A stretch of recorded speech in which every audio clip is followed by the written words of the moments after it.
Depravação total. O homem é depravado, é corrompido por natureza. Nisso calvinistas e arminianos concordam. Quarto ponto. A resistibilidade da graça. Diz que você pode resistir à graça de Deus. Não foi o que aconteceu com Paulo. No caminho para Damasco, Paulo caiu, viu a luz e disse: Senhor, Jesus disse: Paulo, dura coisa é recalcitrares contra os aguilhões. Não tinha como, tá? Não tinha como resistir. É a graça irresistível, mas eles disseram que dá para resistir.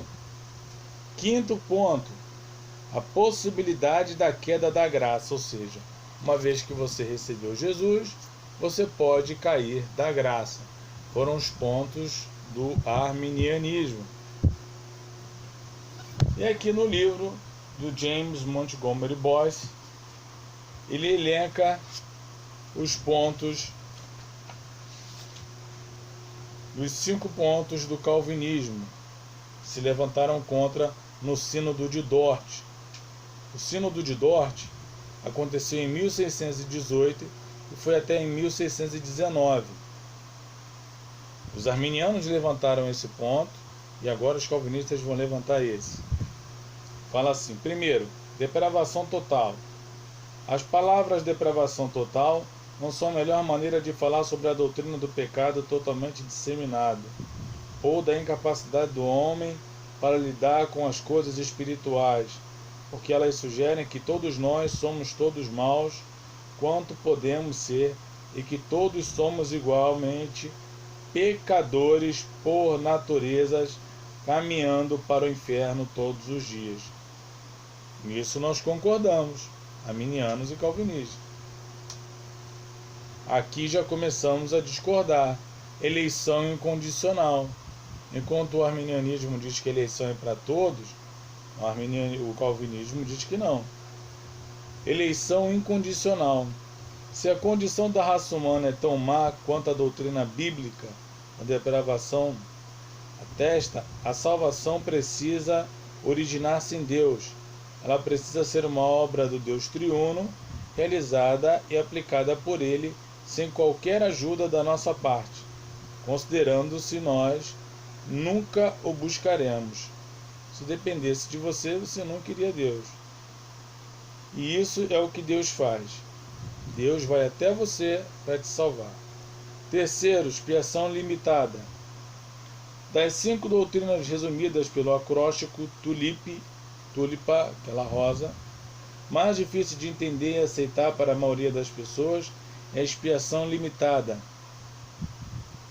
Parte do problema é a própria terminologia, porque aqui as palavras são enganosas. Expiação limitada sugere que, de algum modo, a morte de Cristo não fez tudo o que poderia ou deveria fazer, que ela foi ineficaz de alguma maneira. No entanto, não é isso que a doutrina da expiação limitada objetiva afirma. O que os reformadores querem dizer com essas palavras é que a expiação tinha um objetivo específico em vista a salvação daqueles que o Pai deu ao Filho antes da fundação do mundo, ou seja, os eleitos. Graça irresistível. De alguma maneira, os benefícios da expiação precisam ser aplicados aos eleitos. Essa é a obra do Espírito Santo, cuja operação interna permite que os pecadores se arrependam, creiam em Cristo, além do chamado externo do Evangelho, feito a todos. O Espírito Santo emite um chamado interno. Esse chamado interno é feito somente aos eleitos e, inevitavelmente, os atrai à fé em Cristo. É impossível resistir ao chamado do Espírito. E o último ponto, perseverança dos santos. Às vezes essa doutrina é chamada de doutrina da segurança eterna. Ela tem 2 partes: que Deus persevera com seu povo e que, devido a Deus perseverar com seu povo, este também persevera. Tem uma frase aqui do Dr. Arfield que diz o seguinte: ora, esses 5 pontos formam uma unidade orgânica, um corpo de verdade único. Eles são fundamentados em 2 pressupostos que a Bíblia fundamenta extensivamente. O primeiro pressuposto é a impotência completa do homem. O segundo é a soberania absoluta de Deus na graça. Tudo mais é consequência. O ponto de encontro dessas 2 verdades fundamentais é o cerne do Evangelho, pois se o homem é totalmente depravado, a graça de Deus em salvá-lo precisa ser conseguinte, ser necessariamente soberana. Caso contrário, o homem inevitavelmente a recusará em sua depravação e permanecerá não redimido. Ou seja, a salvação do homem começa com Deus e termina com Deus. Tá? Então o calvinismo ensina que a predestinação, Deus predestinou antes da fundação do mundo pelo decreto, tá? E elegeu segundo o beneplácito da sua vontade. Então ele vai regenerar, vai arrepender, vai convencer do erro, vai dar fé e vai salvar esse pecador. Tá legal? E isso é bem claro. Legal? É um texto bíblico que está em Romanos 9. Romanos 9, que diz assim: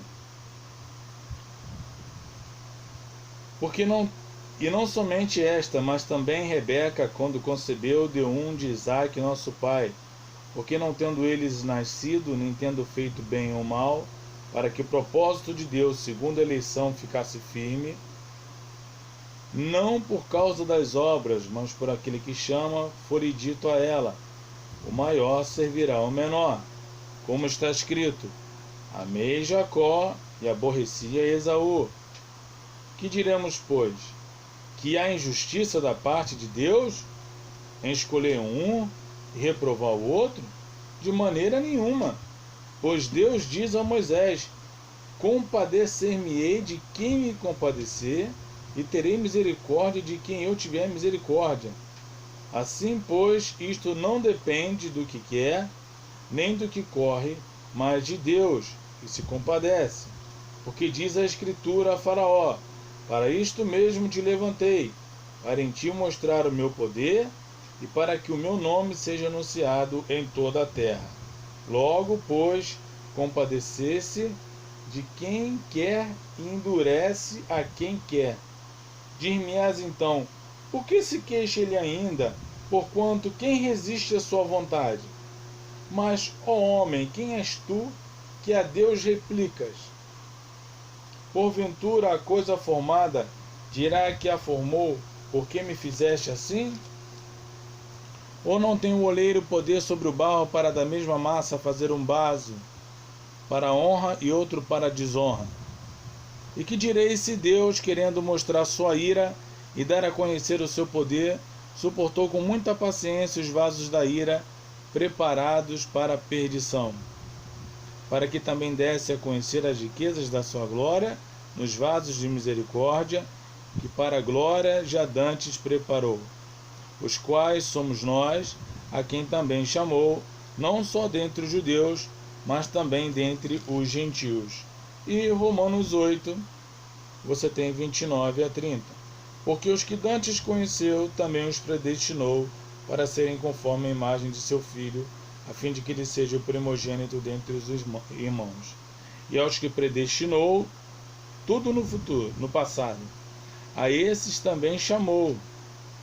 E aos que chamou, a esses também justificou. E aos que justificou, a esses também glorificou. Então, de acordo com o calvinista, tudo já está decretado por Deus, tá? Tudo já está decretado por Deus, os eleitos serão salvos no tempo certo, os réprobos condenados no tempo certo. É um ponto de vista soteriológico. Eu disse que seria capcioso, tá? Agora, no próximo bloco, eu vou falar sobre o arminianismo e depois eu vou falar sobre as brigas que existem entre os dois, desnecessárias, tá? Então, pessoal, o calvinismo nós terminamos por aqui. Um forte abraço e que Deus te abençoe.